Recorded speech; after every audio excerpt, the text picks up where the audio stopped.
And here we go. We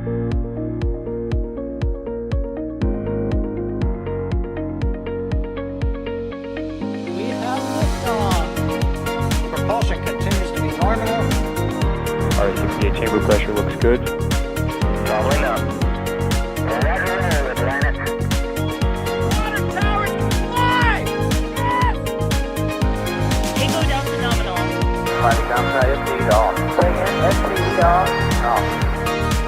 It's orange! 145! Oh my god! Oh my god! Decollage. Put that in the big bag, 343 unfolds to go. Indeed. We rise together, back to the moon and beyond. The methane would be igniting the flare, correct? Yikes.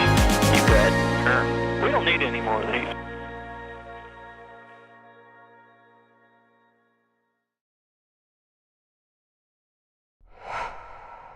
Good afternoon, everybody. We have a live shot across the water of Space Launch Complex 40. That is a Falcon 9 vertical, once again just 30 days after it was previously vertical on this pad for its last launch. This is Starlink 1222, and in just under an hour's time, we're expecting that strong back to throw back and a launch of 23 Starlink satellites. My name is Ryan Caton. I'll be taking you through today's countdown and then the, fingers crossed, subsequent launch shortly afterwards.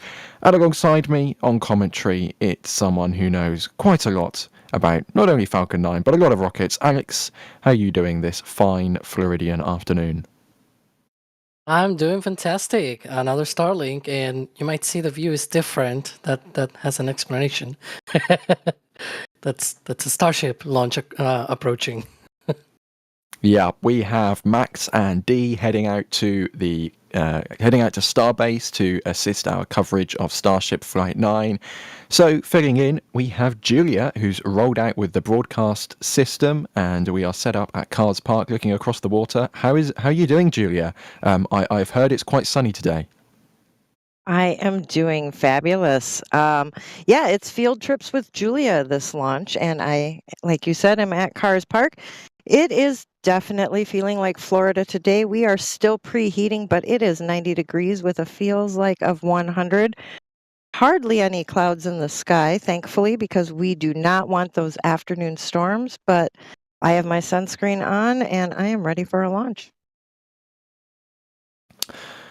And yeah, the waves seem to be moving. I don't know if this is just because the zoom, the camera's rather zoomed in, but the waves seem to be going rather quickly. How's the wind going at the moment?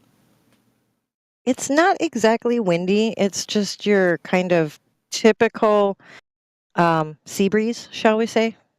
Nothing to be concerned about for launch, though. Definitely not concerning. Fingers crossed it stays that way up until 56 minutes time when we are expecting that launch. Alex, quickly, first of all, housekeeping, as usual, if you are new around here, tag us in chat at NASASpaceflight.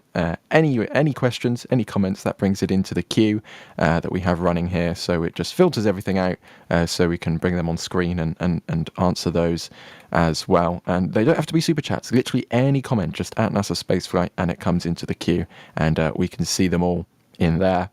But Alex, I'll throw it to you first.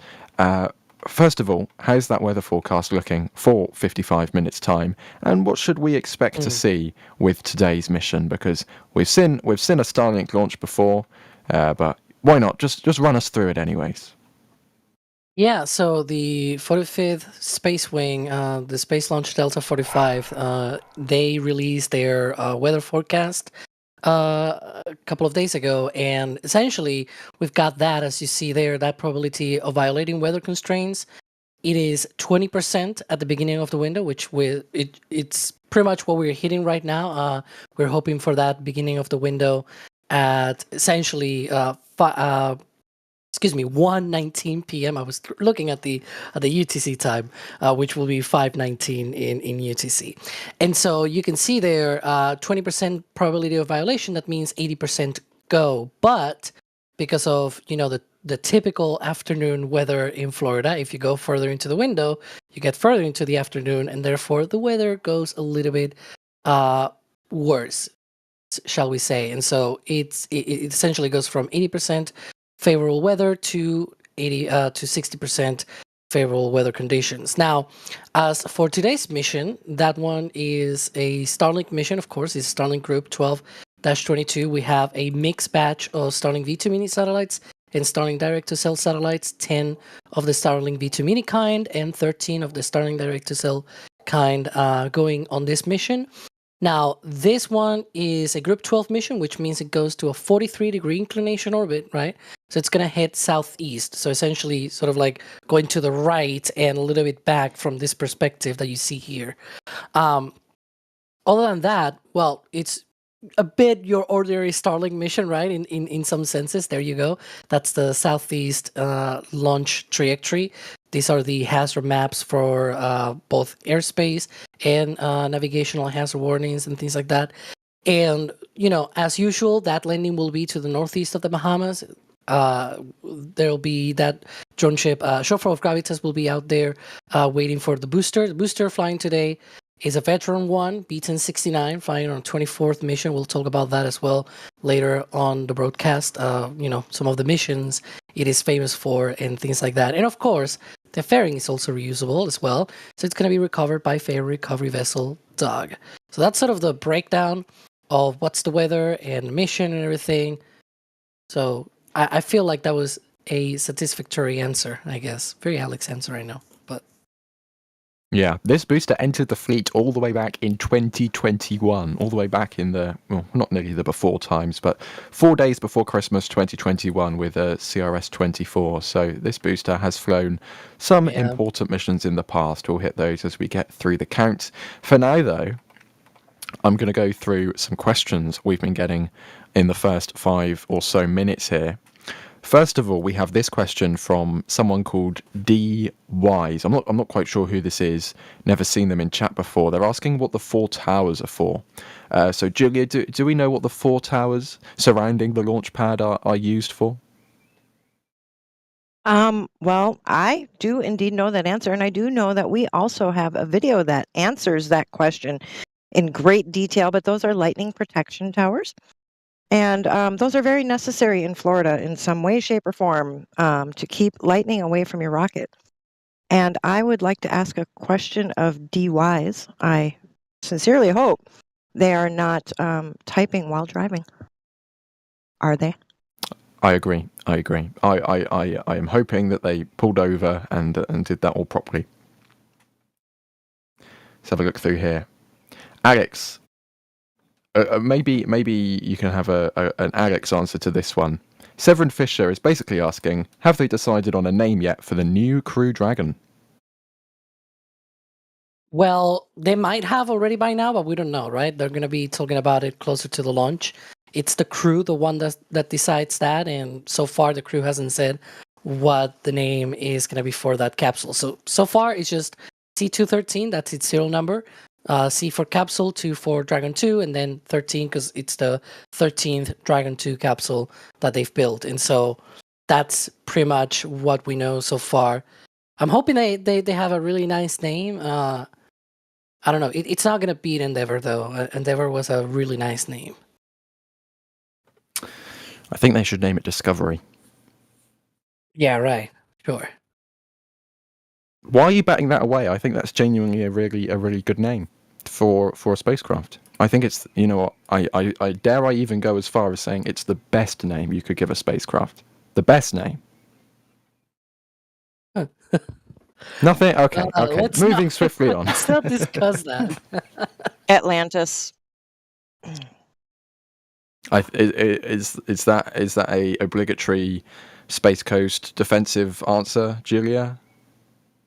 Well, honestly, Challenger, but Atlantis is my favorite existing shuttle. Yeah. Okay. And Severin actually had another question here asking, when do you think we'll see the first crewed launch from Slick 40? Well, if you scroll back to last September, that was when that happened. We had a Crew 9 launching out of Space Launch Complex 40 because, Alex, there was there was a certain mission hogging Launch Complex 39A, which did not allow the Dragon Falcon 9 to launch from that pad at that time. Yeah, they had Falcon Heavy with Europa Clipper on 39A, and they really needed to launch Crew 9 as soon as feasible, right?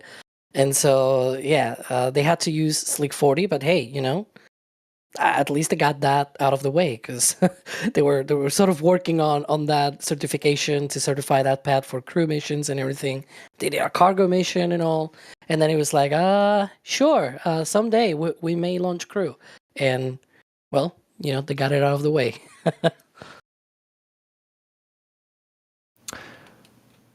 And very quickly, we've had some people joining them. Oh, there is on the left side of your picture the pads that Europa Clipper was on. There you go. Thank you, Jay. Jay in the background pushing the buttons, operating today's stream. Thank you very much, Jay, because he got upset that I didn't mention him at the top of the stream. We've had some people joining the membership program. We have Devin, who has been gifting 5 Red Team memberships to 5 random people in chat. So if you received one of them, make sure to thank Devin. And we also had Geraldine becoming a Red Team member. Every so often, keep an eye, put my teeth back in, on the membership area of the YouTube channel there, because every so often Chris sprinkles a few Starbase photos in there. So keeping an eye, I've done it again, keep an eye out for that. Telstar86, that's a very common name in chat, who's always watching the streams, asking, what do we think the first booster to get to 30 launches will be, and when could that be? That's a really interesting question. I'm not sure. I'll be completely honest. I'm not sure, because we have a lot of boosters now in that high 20s kind of area. We have basically a good chunk of boosters at 20 and above. Well, I know who's the fleet leader right now, though. It's 1067 with 28 flights. So we're only 2 flights away from that. Indeed. And if It's maybe 2 months from now what do you think, Alex? I say maybe 2 months tops, and she'll Definitely go for during her the summer. 30th. Yeah, for Yeah. sure. A summer reuse, because we also have the Super Heavy on Flight 9 and everything. It's like the summer of reuse. Anyway, we just tried to make a joke and it didn't land too well. I guess that one cannot be reused. Yeah, but as you can see there on NASASpaceflight, 28 flights, an average reuse time of 53 days for B1067. But it's not the oldest one, though. But we have B1063, which has done 25 flights. We have B1069, today's booster, which has done 23. This will be its 24th mission. And then we have B1071, which has done 24 missions. And we have B1076, which has done 21. B1077, which has done 20. B1078, which has done 20. We have a considerable number of boosters that have done, when you combine them all together, nearly like 150 flights. It's incredible, the reuse of Falcon 9 these days. I wasn't sure we'd get to this point this fast where we had this many boosters with 20 flights. And I keep seeing the same boosters in port over and over and over and over. I have lots of pictures, selfies in ports, and it's pretty much just the same boosters. They just rotate. I have to say, it's also incredible thinking, just 5 odd years ago, it was impressive when a booster was used for a 3rd time. And we were like, oh my goodness, it's so black, it's so sooty, it's so dirty, it's so used. And now they're like, we're on 28 flights, just shrug it off, move on to the next Starlink batch, not a big deal. I think it's really impressive what SpaceX has managed to achieve literally before anybody else. And it is indeed an oddity to see a clean booster in port like the booster we have right now that has only flown 1 time. Yeah. A white booster is kind of crazy to see. That's all. So thank you very much for that question, Telstar86. A nice point of discussion there for the last few minutes. And Sard is asking, Alex, what actually is that oldest Falcon 9 booster that's still flying? Not the one that's done the most flights, but the one was born first, I guess, manufactured first? Yeah, that's B1063. It's actually if I'm not mistaken, the only booster still in the fleet that flew one of the old Starlink missions, the old Starlink V1.0 satellites. It launched actually the last of those missions with the V1.0-28 mission back in May of 2021, but it first flew all the way back on November 21st, 2020 on the Sentinel-6A Michael Freilich mission. Like, that was a whole lot of time ago. So, Yeah. Alex, I have a question then. That being one of the oldest ones left in the operational fleet, is that one that says I'm in danger when it comes in for landing? Because didn't they do an upgrade to the legs, and maybe that's not one we want to take out in some rough at-seas weather? Maybe. I mean, it's bound to fly soon again, because the last time it flew was April 28th. It's already May 24th, so it's going to be about a month since the last time it flew. So maybe that's some of the considerations that they have when flying these older boosters. It's also true that it might be in danger of being expended on some other mission where they need that booster to be expended. I don't know, to be fair, if they're going to be expending any boosters. There are some candidate missions that look like maybe they're going to have to expend the boosters.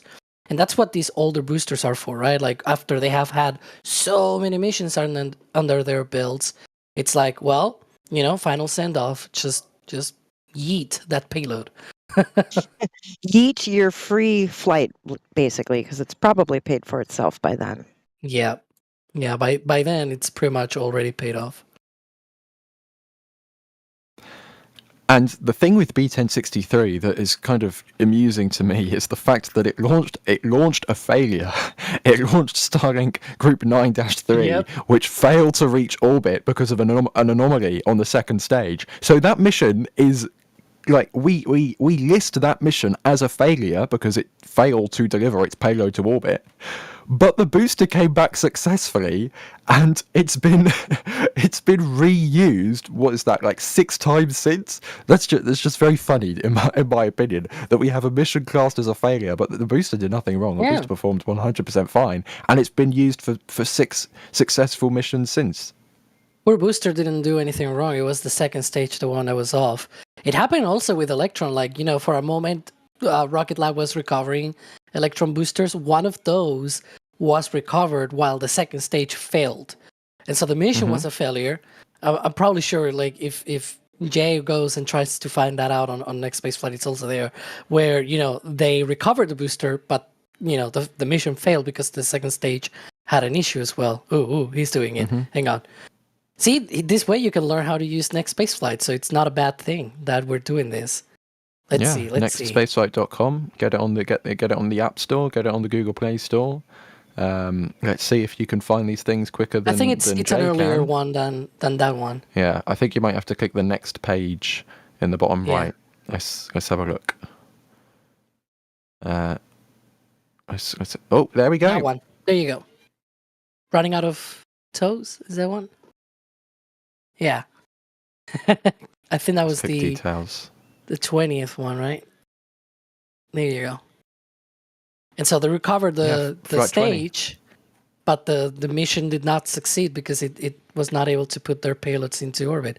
So it's not just Falcon 9 that had this issue where, they recovered the first stage, but the mission was a failure. Electron also had this. And, the future, I mean, you could say the same about Starship, Flight 78. They recovered the booster and the mission did not succeed. Like, the ship just blew up. And so this is going to be a lot more commonplace, I guess, in the future when he's looking it up. There you go. But yeah. Maybe this is a hot take, but Starship flies to suborbital, so they don't count. Moving on. Telstar86 has gifted a Red Team membership. Thank you very much for that, Telstar86. And we're speaking of Starship. I think we just before we get to, I think we should do a bit of a Starship segment on today's stream. But just before we get to that Starship segment, we should, of course, hit the timeline that's coming up, because at T-minus 38 minutes, Alex, that's when things start to get exciting. Yeah, so we are approaching the moment where they should be getting ready for that propellant load on Falcon 9. They should be wrapping up their internal polls for propellant load, and then roughly T-minus 38 minutes, that's when the launch director verifies that they are go for propellant load, excuse me. This, of course, is happening at the Launch Control Center. We don't have access to those comms. So how do we figure out whether they're going to be going for propellant load or not? We just wait for it, right? It's a very ingenious trick, I guess. You just wait for it and see the frost. And so at T-minus 35 minutes, they load RP1 on both stages. That's the kerosene fuel that Falcon 9 uses to burn. But, because in space there's no oxygen, you need to carry your own oxygen. That's why they have liquid oxygen. So that liquid oxygen will start loading on the first stage first at this point, at T-minus 35 minutes in the count. And so what happens is that as you load that liquid oxygen, the booster gets frosty. So we'll see some of that condensation. Now, as you can see, our view today is a little bit different than when we are at the press site. And so it's going to be a little bit harder, but not impossible. So we're going to keep an eye on that and see if we spot that condensation. It's going to be a lot easier, rather than the frost, to spot the condensation, the vapors that come off, because it's very cold, so the ambient air around it also gets sort of cold, and so you see these sort of whips of vapor, of clouds around the rocket, and that's going to be a lot more noticeable than the frost itself, because again, not only because we're a little bit further away, but also because the Stromback is in the way. As you can see there, we are sort of behind the rocket, if you will, and so that's going to be a little bit harder. But again, the clouds usually, that condensation usually helps a lot more in those cases. Now, another thing that's going to help us as well will be once we go into the T-minus 20-minute vent with that chill down of the lines to the second stage ahead of liquid oxygen load. That's going to be even helpful to determine whether we are at the beginning of the sub window. They split this big window for Starlink into smaller sub windows. And so usually it's very neat to know whether we are at the beginning of the sub window, in the middle, or to the end. We're hopeful that, even though it seems like they're tracking the first sub window, it's still at the beginning of the sub window, because the clock on the top left of your screen, it's counting down to that. So we want that to be correct. Indeed. So let's talk Starship, because we have a lot of Starship questions. First of all, I think we'll go with the more speculative questions. Ziggy is asking, do you think Starship will launch on the 27th? Alex, I'll start with you. It seems like everything is going according to plan, right? I believe there's a road closure today, if I'm not mistaken, at Starbase. Yeah, I believe it is 10 p.m., 8 a.m. Central tonight, which could be either for the rollout of the booster or the rollout of the ship, probably the booster, because that's sort of the first thing that needs to go onto the launch mount, and then probably the ship. The ship will probably be on the rollout closure for tomorrow, and that one will begin at 9 p.m. Central, and it could go all the way to 8 a.m. Central. So far, maybe they can hit those times. Again, as you can see, it's also a very big window for rolling things out to the pad. So hopefully they have plenty of time to get ready for that. They need to load the Starlink simulators. I believe we've only seen the PES door, the payload bay door, essentially on Ship 35 being opened. But I'm not sure if we've seen already the Starlink simulators being loaded onto the ship. So that should be one of the things to be on the lookout for. Everything else we assume is already there, like the FTS. We think it's already installed on Ship 35 because of the explosives placard and things like that we've seen in the past week or so. There's been a lot of other things as well, like Pad A preparations. You can notice that I'm that I'm writing the Starbase update episode this week because I know all of this by heart. And so, like the launch pad, we've seen a lot of testing of the tank farm systems and the chopsticks and everything. We've seen purges and blah, blah, blah, all of these preparations are still ongoing. So to answer finally this question, I think there's a good chance we see this launch on Tuesday, on the 27th, if everything keeps being on track. But we'll see. That's the payload bay door opening on Ship 35 this morning, by the way. An answer so long, I've completely forgotten what question I asked. Just kidding. Julia, what do you think? Do you think, watching on from Florida, that the 27th is going to be a good day for a Starship launch? Well, I think the 27th will be a great day for a Starship launch, but you know what I do know is I'm actually going to be outside for this one in Florida because last time I missed a fireworks show and I don't want to miss it if that happens. Do I want that to happen? No. Do I kind of want that to happen because I missed it last time? Yes. So, but for the sake of the program, no, I don't really want that to happen. So I'll be in place, just in case, but I'll be hoping for a good flight. How about that? And I'll wear my Super Heavy Swim Club shirt. Oh, cheeky plug. Yeah, I mean, I if I was in your position, I would somewhat have the same opinion because it's unfortunate that it's happened twice in a row. But fingers crossed, third time is the charm for the Block 2 ship.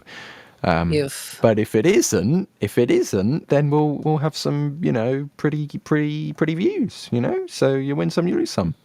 If anything, I remember, I think it was either on flight 7 or 8 where people were talking, because it's a late afternoon, early evening launch, right? It's like 6:30 p.m. Central. And so a lot of people were asking us on those flights, oh, are we going to see a jellyfish effect? And we were like, well, at Starbase, definitely no, because the sun will still be quite high up in the horizon. But downrange, this thing goes all the way to, in between Florida and Cuba with that burn. Right. So it's like maybe you guys are going to see, if you are in that area, you might see some kind of jellyfish effect or at least a very neat dot in the sky as the sun sets. Right. Unfortunately, it was not just a single dot that they saw downrange. I'm hoping this time we do see just one single dot in the sky downrange if we have any video from people down there. But yeah, that's you can still see something beautiful if you are there. I will just mention that we should be well into propellant load at this point for Falcon 9 as we approach T-minus 32 minutes and counting. But, of course, as Alex said, due to the haze, it's going to be a little bit tricky to spot. So we'll as soon as we see something or hear something, we'll let you know with that because, of course, SpaceX doesn't really do any public communications with Starlink launches these days, which is unfortunate. But fingers crossed we'll hear something shortly. But continuing with the Starship conversation, Ziggy again with a question asking, do you think they'll do a wet dress rehearsal for this flight? And I've got to be honest, my opinion, the ship is, both vehicles for that matter, are still at the production site, and they want to launch in like 3 and a bit days' time.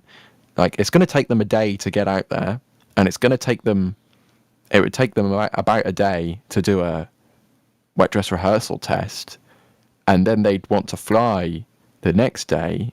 Like, are they going to run out of propellant? Like, do they even have the time to do that? I have to say, I'm a bit on the pessimistic side with that one, if they want to do a wet dress and launch on the 27th. There's also the matter that there's Memorial Day and the Memorial Day weekend, which is already underway, right?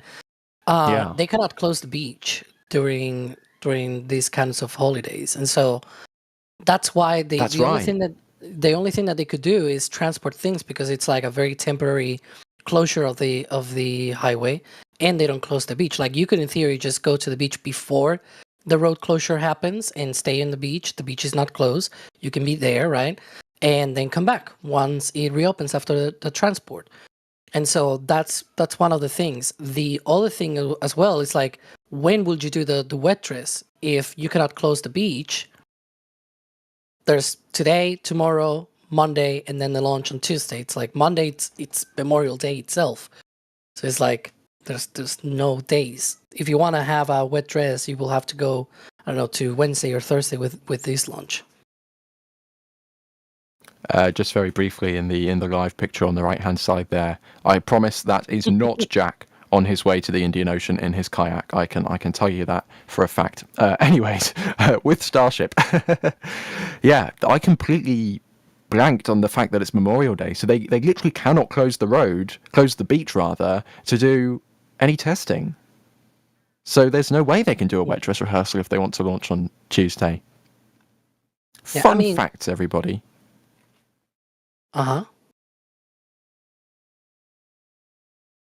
I thought you had more. No. Say. Go ahead. Fun fact. I want to know that fun fact. No, that was the I followed the fact by saying it was a fun fact. That I don't have a fun fact. Oh. I said the fact and then I said fun fact. I was gonna say the only other alternative that they will have is, I believe the flight closure, like the road closure for the flight, is at 10:30 a.m. So that's when they close the highway for the launch. The launch doesn't happen for another 8 hours until 6:30 p.m.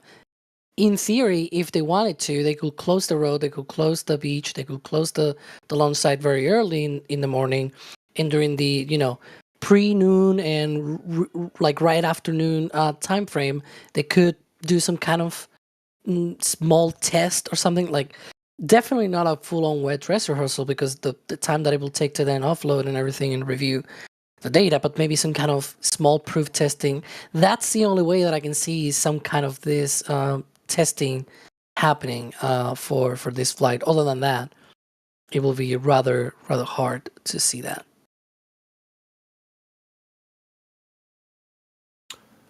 Let's have a look through here. Oh, Sard with a good question here. Do we think SpaceX could expend all of the current boosters to get more data and push the envelope?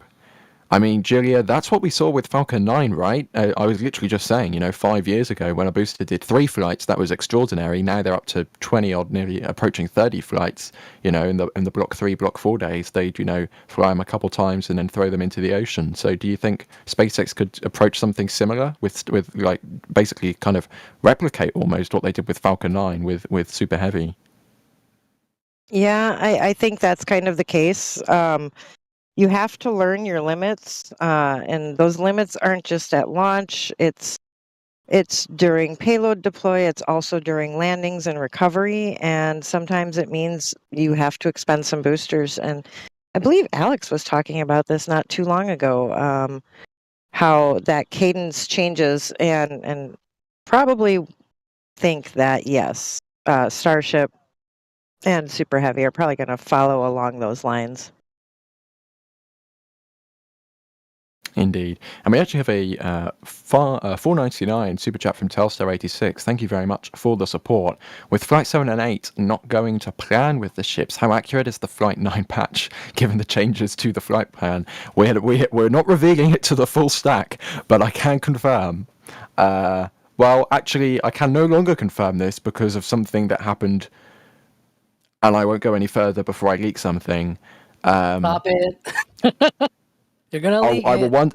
I will once again say, if the event depicted in the Flight 9 patch does not go to plan, there is a much larger problem at hand than the flight profile, and I will rest my case with that. Anyways, Alex, do we have some information on today's launch? Yeah, even though it's a little bit hard to see, if you scroll back like 10 minutes ago and you compare to the current view that we have here, you can see there's like more sort of clouds around the rocket. You can see there's condensation, essentially what I meant before.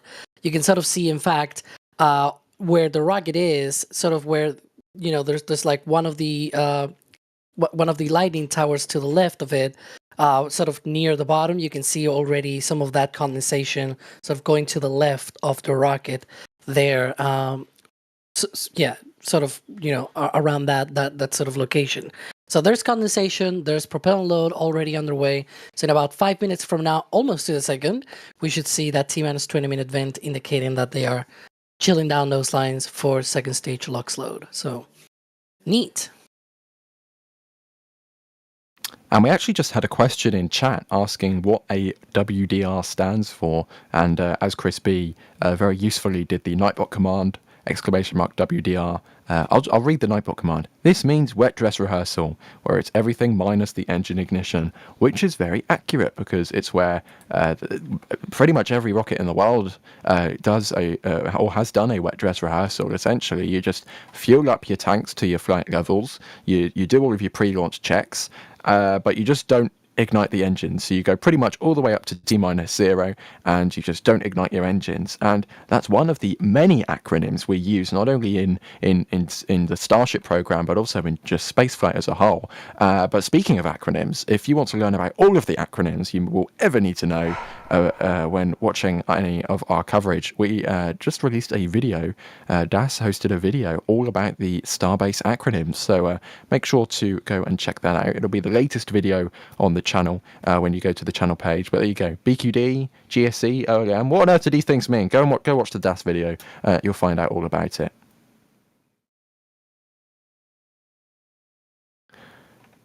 Let's have a look through here and move. Fingers crossed the mods can spam that in chat as well. 98 Central has an interesting question here. At stage separation, is part of the booster flip maneuver stage 2 blasting it with the engine exhaust? I believe 98 Central might be referencing Falcon 9 here potentially, because of course if you read the Starship update that SpaceX released yesterday, it turns out that the reason they are patching off a portion of the hot staging ring is to kind of control the direction that the super heavy booster will flip after hot staging. Alex, does something similar happen with Falcon 9, or is there not really an effect because the Falcon 9 obviously doesn't hot stage, right? There is a stage separation with the pushers. The 5 pushers push the second stage, and then the engine ignites. Oh, is there 4? I thought there was 5. 4 pushers. Yeah, 3 on the interstage, 1 in the center. Oh, okay. But forgive me. I thought there was 4 on the interstage. Forgive me. it's okay. Hey, back in the day, they had 12. So, yeah. So the thing with Falcon 9 though is like most of its launches are downrange, which means it doesn't need to flip back, right? But when it does flip back, maybe it does help. I'm not sure. It does leave a lot of soot on the booster because, you know, instead of leaving it on the interstage, now the booster is flipping back, and so it's showing the tankage to the second stage, and it just gets blasted with soot from the MVAC engine. And even with side boosters on Falcon Heavy, it's even worse because the side boosters separate and now they fly through the suit of the center core with 9 Merlin engines instead of just a single one. But yeah, I don't know if it helps or like it probably does a little bit of help, but it's mostly just the RCS thrusters. Like you'll see when there's an RTLS return to launch site landing for a Falcon 9, you see immediately after separation, there's like these RCS thrusters that fire, and you see like these jets on the interstage, and then the booster just flips back, and it's quite interesting. Yeah. Jay very helpfully has brought up the Falcon 9 Payload Users Guide, which is something I attempted to read many years ago and then gave up, and I'm sure this is something Alex has stenciled in his brain, this humongous document of, you know, if you want to learn about Falcon 9, this is, you know, I'm not sure where else you could learn more information. It says the first and second stages are mated by mechanical latches at 3 points between the top of the interstage and the base of the second stage fuel tank. After the first stage engine's shut down, a high-pressure helium circuit is used to release the latches via redundant actuators. The helium system also preloads 4 pneumatic pushers, which provide a positive force for stage separation after latch release. This includes a redundant center pusher to further decrease the probability of recontact between the stages following separation. Recontact. It's Falcon 1. No. Yeah. Okay. Yeah. Nobody reacted. Yeah. I was giving you, you know, plenty of time on that one. Anywho. Anyways, 3 seconds. Julia. 2. We have an event coming up. Would that be the T-minus 20-minute event? Ooh. Well, we're approaching T-minus 20 minutes, so I assume it would be, and it looks like here it comes. And that'll give you an indication of what the winds are like here. And as you can see, like I said earlier, there is a bit of a sea breeze, nothing that should break any launch constraints, but indeed that vent is not just falling, it is blowing just a little bit. And there we go. Add it to the timeline there. We're beyond the portion of liquid oxygen chill down.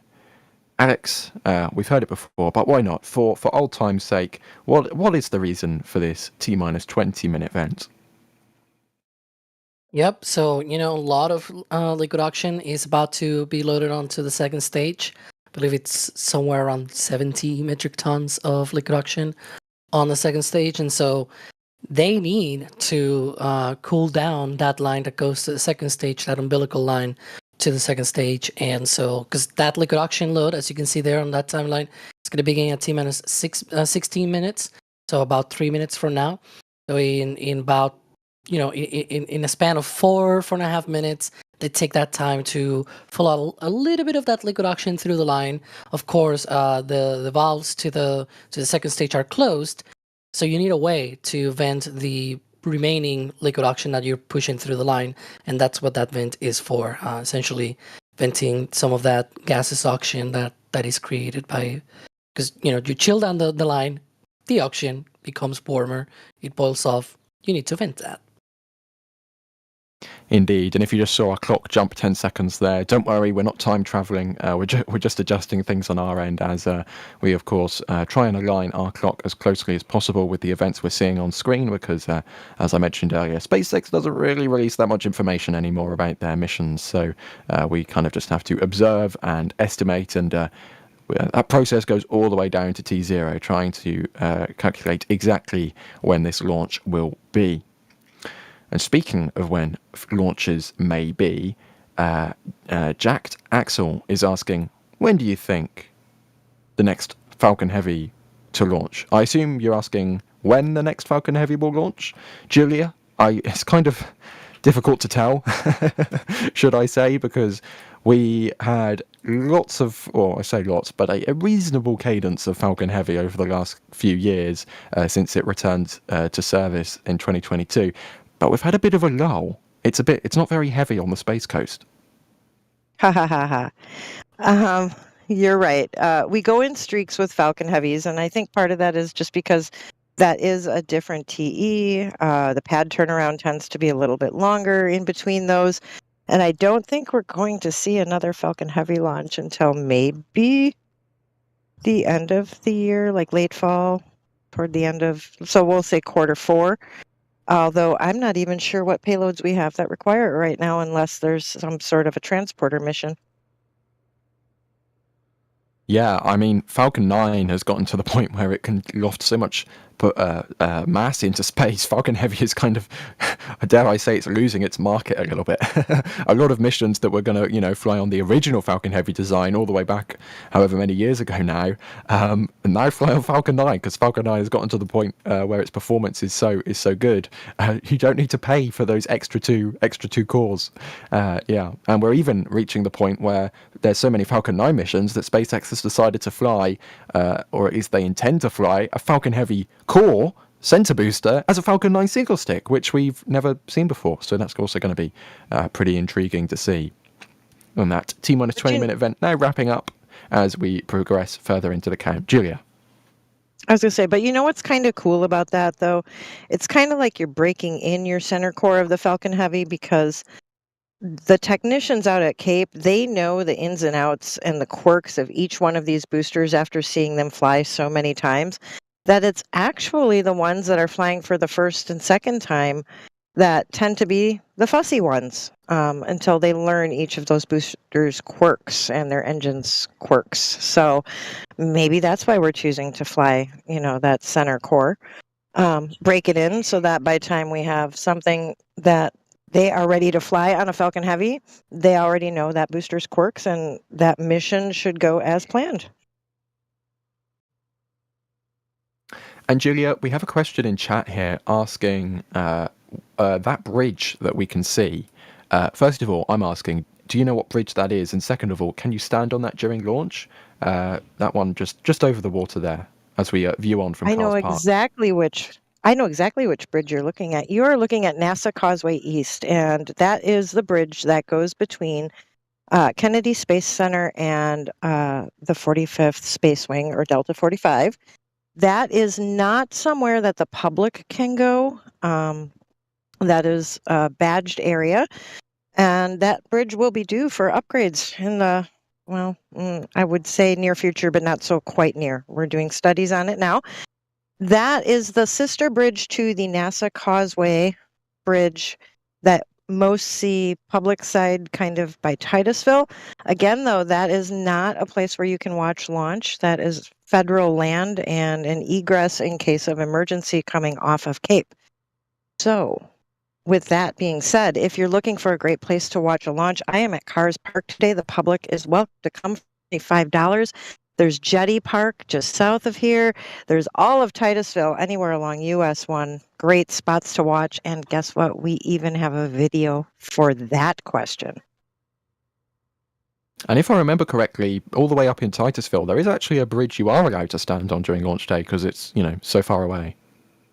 The Max Brewer Bridge, and it is a great spot to watch if there is a launch from 39A or B. And if you're going that way anyways, if you get out there about an hour before launch and it's daytime like today, you can even go to Playa Linda Beach and watch with your toes in the sand. Wonderful. I saw a question about this. You should use the tag at NASASpaceflight, by the way, but I saw this question in chat, and I'm going to answer it because, we're talking about the bridge in the foreground. Somebody asked about the building in the background, sort of next to the Falcon 9. It's nowhere near the Falcon 9. It's like a mile and a half away from that. Perspective. Exactly, right? The perspective. Somebody asked about it, and they thought, oh, maybe it's the VAB. No, that's the SpaceX payload processing facility. The VAB is all the way to the left from this view. I think at Cars Park, so I know more or less this perspective. It's all the way to the left from this view. That building, that white and black building that you see there with the US flag, that is SpaceX's building actually for payload processing, for customer missions and things like that. That's where all of these missions that you normally see, like the GPS missions and this. Well, the GPS usually is at Astrotech at Titusville, but anyways, I'm digressing here. Payload for customers usually are integrated there on their Falcon 9 payload fairings. For Starlinks, that's done at Roberts Road, and then some other customers, as I said, they have another third location where they can do that as well. But yeah, that's SpaceX's building. Mm-hmm. And Julia, if I remember correctly, there was a Starlink launch a few weeks ago, very early morning Starlink launch, where there was some imagery taken. Was it from the Max Brewer Bridge? Because it was like the sun in the background with the Falcon 9 rising and the Falcon 9 like in front of the sun. It was very pretty, and I believe we have some prints in our store. Oh, that print of mine with the sunrise and a rocket?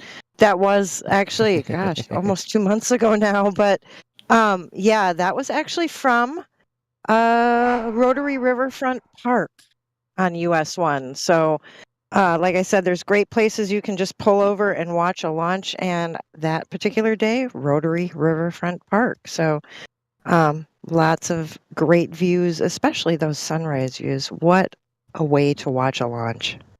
Yeah, I mean, that's just spectacular. And something else that is spectacular is our brand new summer collection at shop.nasaspaceflight.com.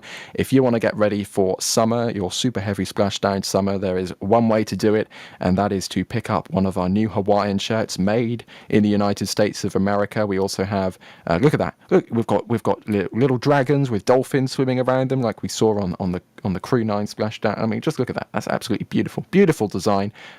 We've got that in multiple colours. We also have the Falcon 9 drone ship design as well of the Hawaiian shirts. That's also a pretty cool design, not as seen on TV, but as seen on the Flame Trench a couple of weeks ago with EJ perfectly modelling them. And we also have our shorts collection down here as well, getting ready if you want to go for a swim. We have all of these options here as well at shop.nasaspaceflight.com. So whatever takes your fancy. Those Hawaiian shirts, of course, made in the USA. And we also have our wonderful towels, and we also have an apron. I saw an image a few days ago of a certain someone cooking some bacon wearing that apron, which is now ingrained in my brain. But there you go, an apron, if that is your style as well, with the Super Heavy Swim Club insignia emblazoned upon it there. So shop.nasaspaceflight.com, all of your summer needs. I'm not sure what else you really need for summer. Maybe we need to add an umbrella to the list. We were talking about that before we went live. Maybe we need to add an umbrella to the list on that one there as well. But let us know, chat. Do you want a Super Heavy Swim Club umbrella?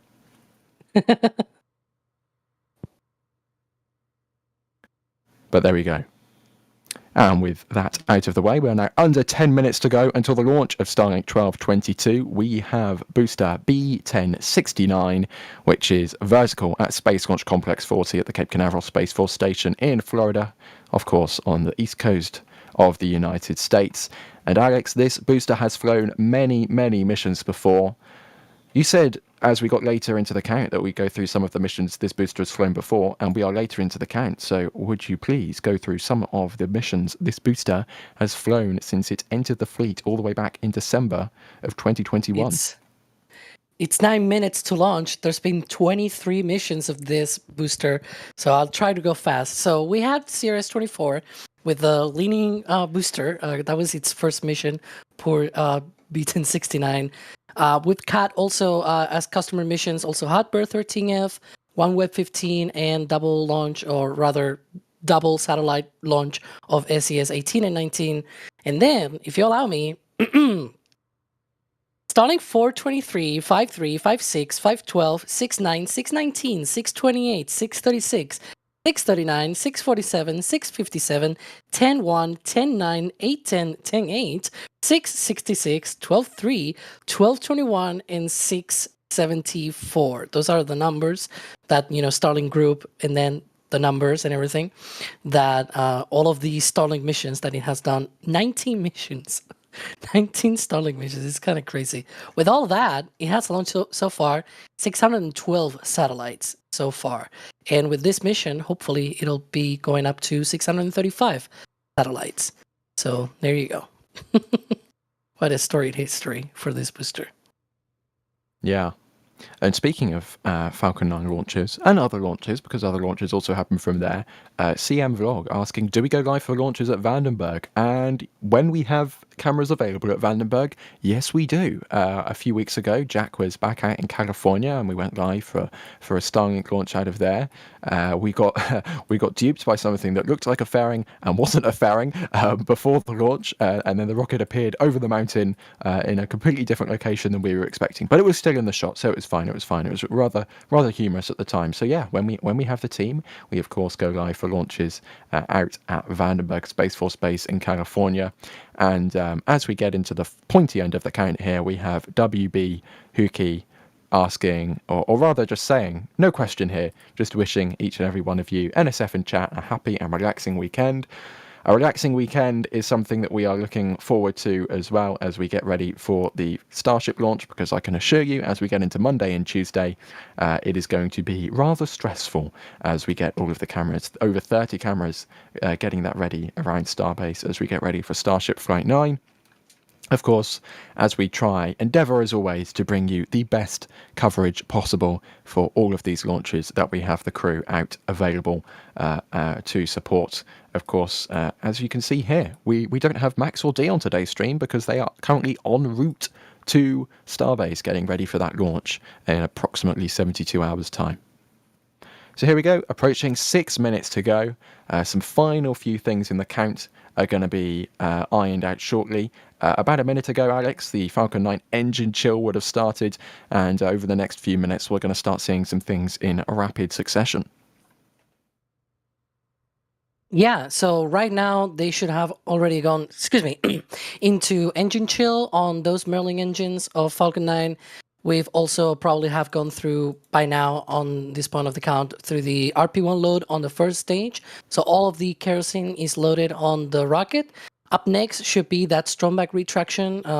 It's a process that takes a couple of minutes. It begins at T-minus 5 minutes, but then it is not completed until at least T-minus 3 minutes. Those top arms on the top of the Stromback will open. The Stromback will retract about 1.8 degrees away from the rocket. And at the same time, we're going to have at T minus 3 minutes that liquid oxygen load wrapping up on the first stage, and then at T minus 2 minutes, wrapping up on the second stage. So essentially, at T minus 2 minutes, Falcon 9 should be fully loaded with propellants.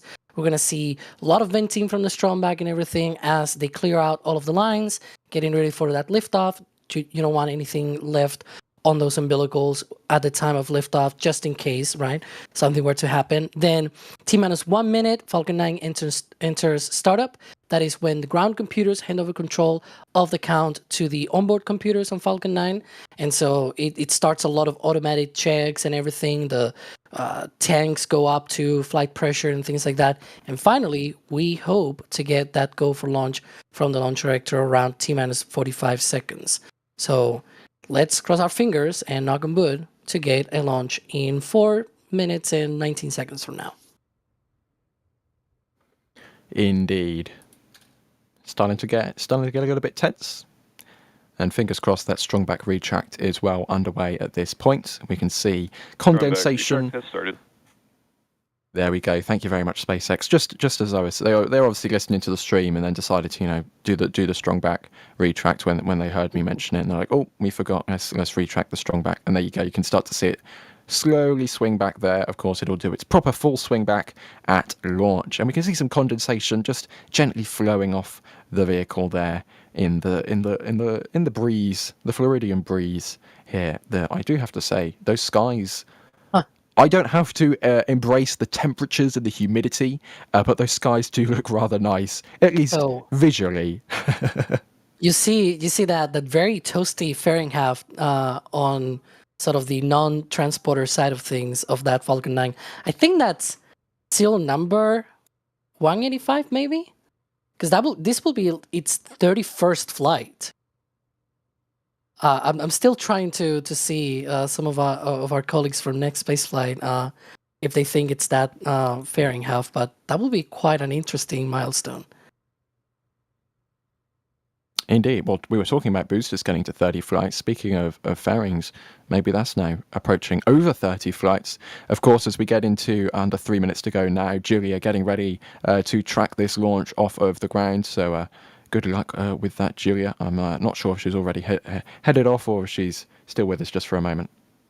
I'm with you just for a moment to say bye for now, and everybody enjoy the launch. Wonderful. We'll see you in approximately 10 minutes' time. Fingers crossed we'll get a launch and a booster landing in that time. And SpaceX confirming the liquid oxygen load on that first stage is now wrapping up. Looks like I was off by 6 on that Fahrenheit. It's serial number 191. But still, pretty impressive. I still find it pretty impressive that we're able to identify what fairing it is just based off of the rather wide cameras that SpaceX has there. So thank you, SpaceX, at least for sticking the numbers at the bottom of each fairing.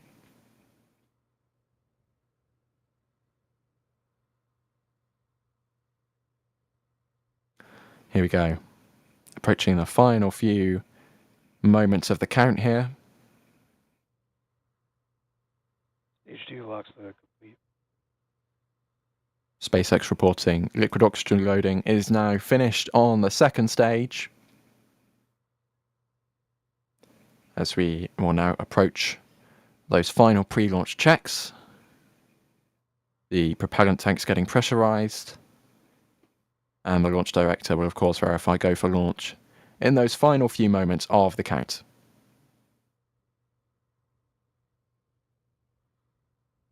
Here come the gas closeouts. You can see there all of that venting. Again, SpaceX has literally just said what we said. Approaching 1 minute to run here. Here we go, 60 seconds.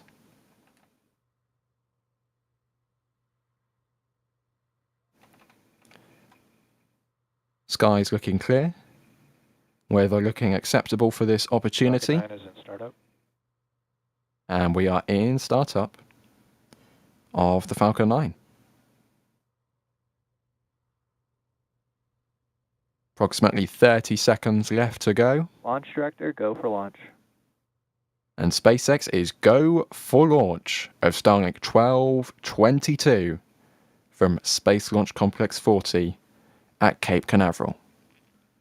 Just over 15 seconds left to go now. We'll keep an eye out for the ignition. And of course that strong back throwing back. And then of course the liftoff of Falcon 9 in just over 5 seconds time. Keep an eye out, everybody.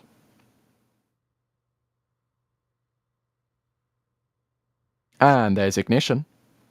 And that is a liftoff for the 503rd time. SpaceX is off and away with a rocket launch. Starlink 1222 is heading to space.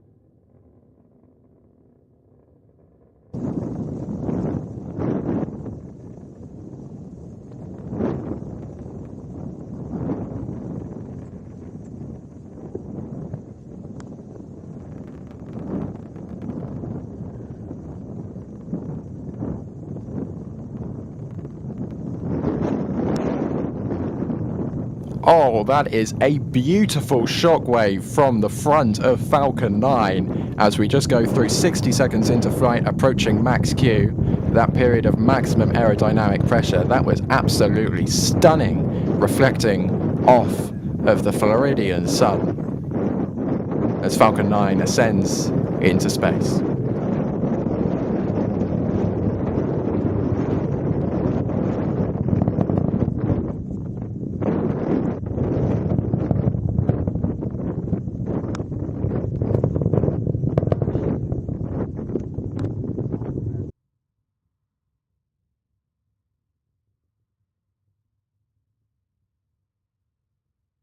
And there we go.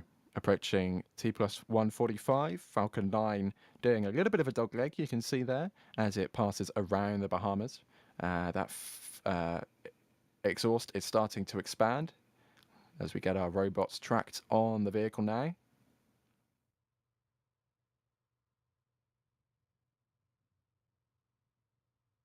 And here we go, approaching approaching MECO very shortly.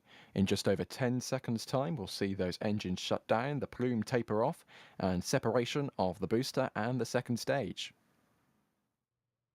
Yeah, you can see the different location for launch, of course. Now we see a little bit more sideways. There's MECO.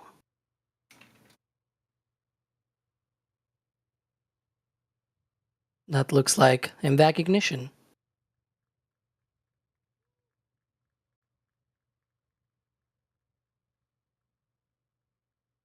And the second stage is now on its way, and we can see just barely in the bright skies over Florida, two distinct dots moving away from each other. The right-hand one, that second stage, which is now powering its way downrange. The left-hand one is that booster, which will now deploy its grid fins and reorient itself as it gets ready for its drone ship landing in just a few minutes' time. On the right-hand side of your screen, we should be seeing the fairings deploy rather soon, as we wait for that to switch over. Here we go. Should see them separate momentarily. Fairing separation confirmed. And that is fairing deploy. Those two fairings will now re-enter the atmosphere, glide. Well, glide is a strong term, but float, drift back down to the ocean, and then they will be scooped up by SpaceX's ocean recovery team on board Doug, which is one of their two supply ships on the east coast of the United States.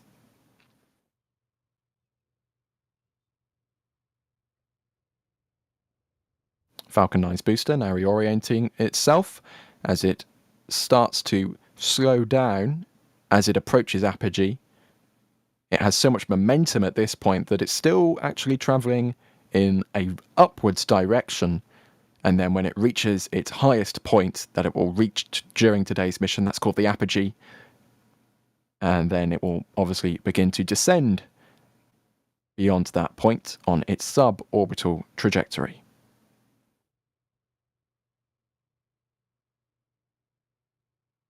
It's always See funny to some- me that this thing reaches apogee around T plus 4 minutes and 20 seconds. I it's not sometimes wonder intentional. if they do it. But I wonder if they do it intentionally, though. They can control the trajectory. This is not like some customer mission or anything. Yeah, we can see a little bit of, well, it looks kind of like ice, looks a little bit like dust just floating off the Yeah. vehicle. That's completely normal. It's expected. It's absolutely nothing to be concerned of whatsoever. And those That- little, That particular piece is actually like very famous because it has this sort of half C, well, not half C, actually half a circle or like a C-shaped kind of thing. Mhm. It's probably because of one of the drainage ports that you see those floaty wires thingies. Those are for the MVAC drainage. Essentially, when the two stages are connected, you need things like bleed lines and drain lines and everything from the engine. You're not gonna dump all of that into the interstate. You need a fancy way to just put it out there without dumping it all on the interstate. So that's what those ports are for. And so we think that the fact that the sort of ice there has that shape is probably because of that, because it's one of the ports for that. It always, it's very famous. Like every single time people are like, but it has a circular shape. It must be something. And it's like, yeah, it's ice in a circular shape because the opening is circular. As we can see on the right side of the screen, some beautiful, extraordinarily beautiful views of the Bahamas there from the second stage. We can hear from SpaceX the flight termination system now being safed on the first stage as the entry burn ignites with one center Merlin engine, then transition to 3 Merlin engines as we fight fire with B-1069 getting ready for its landing on a shortfall of gravitas, the drone ship stationed out in the Atlantic Ocean. And we are now seeing that velocity quickly decrease as the engines now shut down. 3 engines to 1 engine to no engines. We have a shirt about that, shop.nasaspaceflight.com. Those little white puffs we're seeing there, that's the cold gas thrusters. These are the reaction control system that's used to orient the booster when it's outside or in the really thin parts of the atmosphere. And as we get into the thicker parts of the atmosphere, those massive waffle irons, those grid fins, will start to bite into the air and orient the vehicle, allow it to essentially glide itself in a sense towards the drone ship. As you can see now, it gets a little bit shaky because the atmosphere is starting to get really thick as we approach 10 kilometers in altitude with the booster now starting to wobble around just a little bit.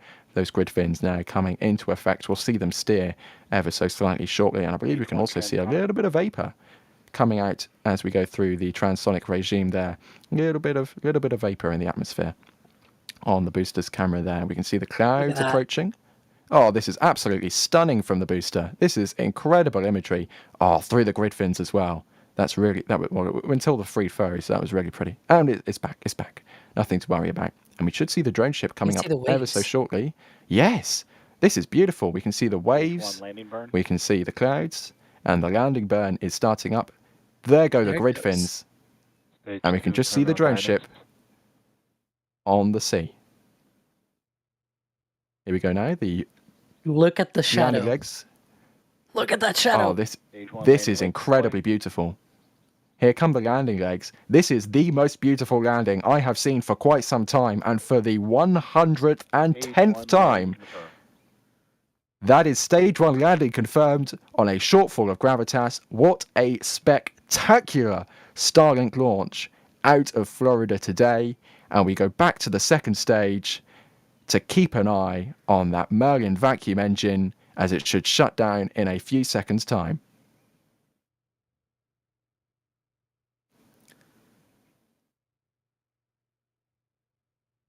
And here we go. The velocity stops. Second engine cutoff is confirmed. And that niobium nozzle stops glowing. That was absolutely spectacular views. Not only from the second stage, just looking down on the Bahamas, the beautiful turquoise sea, but then that booster coming back to the drone ship. The shadow, you could see the shadow not only on the sea, but also on the drone ship. That was just chef's kiss. That was a beautiful launch. Absolutely beautiful.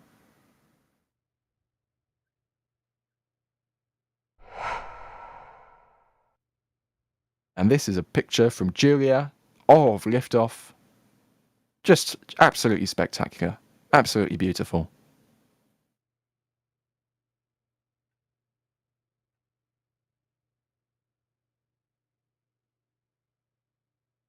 Deep breath. And of course, approaching 10 minutes into flight. Alex, unfortunately, SpaceX no longer provides these views, and they haven't for quite some time. But the mission isn't over for Falcon 9, is it? There's a bit more stuff to come. Yeah, right now those satellites in the second stage are in a preliminary parking orbit, which is probably somewhere around 130 something by 292 kilometers, right? Close to 300 kilometers in that highest point. Now that second stage is going to coast to that highest point in the orbit, to that apogee, and it'll relight very briefly, 1-2 seconds with that MVAC engine. That should be around T plus 53 minutes or thereabouts, and so that's going to be a very brief synchronization burn. The target orbit for this mission is 283 by 292 kilometers, so that should be the final orbit for these satellites. Then about 10 to 15 minutes later, the satellites will be deployed from the second stage. The second stage, after deployment, will also perform another burn of the MVAC engine to dispose itself over the Indian Ocean. So it's going to be also coming back for a fiery and destructive re-entry over the ocean. Hopefully, knock on wood, sometimes that the orbit burn does not work. So very rarely, but it does happen. And so it's not good when it doesn't work, because otherwise we will have junk in space. Indeed. Of course, something which is becoming ever more present in the public conscience of space fans. Is that the right terminology? I think it is. I'm not sure if we have Julia back or not just yet. I'll see if the microphone twigs or not. I'm not 100% sure, but just in the oh, looks like it just did. I heard my name. How was that, Julia? That looked pretty spectacular from our point of view.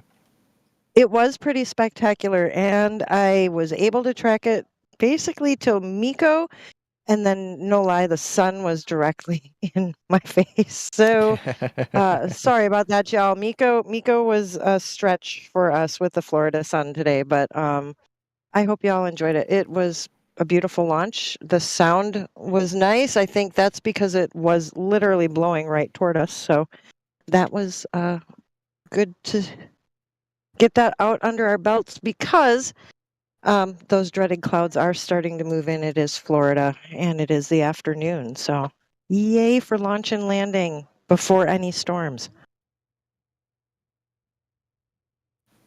And we had some people in chat who enjoyed this launch so much that they went to the store, and it looks like Richard, first of all, became an L2 member. So make sure you check out the L2 forums. There's a lot of things in there, and we also have a print in here, which might be recognizable because Richard actually got the Falcon 9, one of your prints, Julia, that we just pimped at T-minus 10 minutes. That's fabulous, and I hope it looks very lovely on your wall and brings a little bit of Florida to you. Of course, those metal prints, a cut of those go to the photographer that took the picture, which I think is pretty fantastic. And Mark as well has been picking up all of the remaining patches that are left in the store. We have the Flight 8 patch, the Flight 7 patch, the Flight 2 patch, and the Flight 6 patch. But we have dwindling supplies, of course, of all of those things. Thank you very much for the kind words, Mark. But yeah, do remember, if you want to pick up one of those patches, that is a limited supply. And once they are gone, they are gone. They are never coming back, because the patches are simply produced in a way where it doesn't make sense financially to do those kind of on demand like we do with the shirts and the other merchandise items that we do. So if you want a patch, make sure to get one before it is too late. And of course, the Flight 9 patch will be revealed when we get a full stack of Starship. We also had some more people joining the membership program via gifted memberships. John Garner gifting 5, and Bideford, another one of those regulars in chat, gifting 5 Red Team memberships. Thank you very much for the support, everybody. And Hoki Hopefully I pronounced that correctly this time. Apologies if I didn't. Thank you very much for the support and the assistance in how to pronounce your name. Sorry if I got that. If I got that wrong again, just shoot me a DM. You don't have to do a super chat every time I mispronounce someone's name, because I do that quite regularly. Anyways, did you think that launch was pretty spectacular? I thought it was pretty spectacular. So let's watch it again. Looking from Fleet Cam. Oh, this is quite the distance from Fleet Cam. Looking over all the crates at Port Canaveral there, looking over towards Slick 40. And is that Bob with a huge American flag at the end of its crane? Probably. I mean, I can imagine that because of Memorial Day, they're probably having that flag waving. That makes sense. That's the second time in the last hour I've completely forgotten it's a federal holiday in the United States. I'm trying. I can see the plume. Oh, there it is. It was hidden behind the crane. I was going to say I could see the plume from the pad, but I couldn't really see the vehicle in there. But there you go. Very, very clear sky from this perspective. A few more clouds if you look at it from the other direction. Looking on from our robots at the press site at the Kennedy Space Center, just next to the vehicle assembly building, you'll see Falcon 9 jump from behind the trees here momentarily. Hopefully. Fingers crossed Jay marked the correct time in the replay. Yes, he did. There we go. And Alex, coming up from Space Launch Complex 40, of course, the most active orbital launch pad in the world. What have we got next coming out of Slick 40? Please pray it's not another Starlink. I can't believe it's not a Starlink. It's actually a GPS launch with... it's technically the Space Vehicle 8, but the mission is GPS 37. If you're confused about SpaceX Starlink naming conventions, just talk to the Space Force. They know a lot about that. Anyways, so that's going to be the next launch, finally, a customer mission. With today's Starlink mission, SpaceX has had 16 Starlink launches in a row when counting all of the launch pads for Falcon 9. On Tuesday before Starship, there's another Starlink scheduled from Vandenberg. So it will be 17 if it goes on time, although it's Vandenberg, so I'm not holding my breath for that. But there's another Starlink after Starship Flight 9. So it could be up to 18 Starlink launches in a row before we get a customer mission on Falcon 9. Yeah. I mean, I am a user of Starlink. NSF uses a lot of Starlink around our various sites at the Cape and in Texas. But I'll be honest, it is nice to see something other than Starlinks being launched on a Falcon 9. And this is Julia's track, and this is the vapor cone that got me. That is just beautiful, absolutely beautiful track here from Julia. That Falcon 9 just illuminated perfectly by the sun for those conditions. And I'm giggling, Ryan, because I couldn't have told you I got the vapor cone, to be honest. That's how bright the Florida sun is. So I'm glad it was illuminated for you. Yeah, that was absolutely incredible from our perspective here. Yeah, that was beautiful. Anyways, I'm actually taking a cheeky look at next spaceflight here, because it turns out there's actually a few. Of course, the Starlink launches aren't scheduled until, like a few days before they're actually going to launch. But we've got a few customer launches coming up over the next few weeks here, Alex. I'm seeing a Sirius XM satellite. We've got a Global Star 3rd Gen Sat Mission 1, whatever that is. We've got a MTG S1 and Sentinel 4A. We've got a CRS commercial resupply mission to the International Space Station in August. So it might not be every launch. And there's Axiom 4, of course. Yeah. Transporter, bandwagon. We've got a lot of interesting Yep. customer missions coming up this summer. Yeah, it's Guess who's going to be writing about those on June? There we go. More views of the rocket. This one, of course, with our SBL and Starbase Live and Space Coast Live. I think he also does some video pulls from McGregor Live. New Pizza, one of our operators, doing a fantastic track as always from about 5,000 miles away, which always astounds me. The wonders of modern technology. with this track here from one of our robots next to Port Canaveral. And you can see that plume expanding as the vehicle rises up into the highest parts of the atmosphere. And because I forgot to mention him at the top of the stream, I'll mention him at the top of the outro here. Jake Keegan in the background pushing the buttons, making sure, well, he doesn't have to make us look pretty because we're just on commentary for this one. But yeah, making sure we sound pretty at least. Thank you very much for the support in the background, Jake Keegan. We also, of course, in the field, Julia Bergeron. Thank you very much, Julia, for rolling out for today's lunchtime launch. It was my pleasure, and thank you all for joining us today. And of course, alongside me on commentary, Alex, thank you very much for joining me for Starlink 1222. It's been a pleasure, and now I'm gonna go back to doing that Starbase update that you're gonna be recording and editing and doing all the things. What a few 3 days that we have for that Starship launch. It's gonna be quite amazing. Yeah, it's going to be very, very busy indeed. But don't go anywhere. Stay tuned to the channel because, well, I guess for now you can either go and watch Space Coast live. I will be honest, everyone's probably going to go watch Starbase live as SpaceX counts down to the 9th flight test of the most powerful rocket ever manufactured by humanity. And, well, we've got a lot of coverage coming up for that flight in a few days' time. Not only will we have our stakeout stream through the day on launch day, currently scheduled for the 27th, we'll also have our launch stream for Starship Flight 9 going live in approximately L-4 hours. And every day leading up to the launch at 3 p.m. 1500 Eastern Time, that's 1900 UTC, we will have our countdown to launch stream. So join us later today in a few hours time for the first episode of Countdown to Launch for the Starship Flight 9 launch campaign. My name's been Ryan Caton. We'll see you later. Thank you very much for watching and goodbye.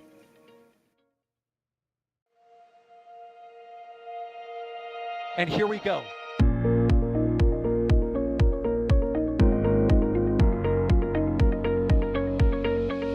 We have liftoff.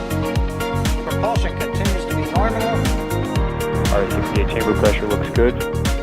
Traveling up. Roger, planet. Water towers, fly! Yes! Tango down to nominal. Fighting downside speed off. Bring in speed off. It's orange! Orange 45. Oh my god! Oh my god! Decollage. What is it? Put that in the big bag, Eagle. 343 unfolds to go. Indeed. We rise together back to the moon and beyond. This methane would be igniting in the flare, correct? Yikes. You good? We don't need any more of these.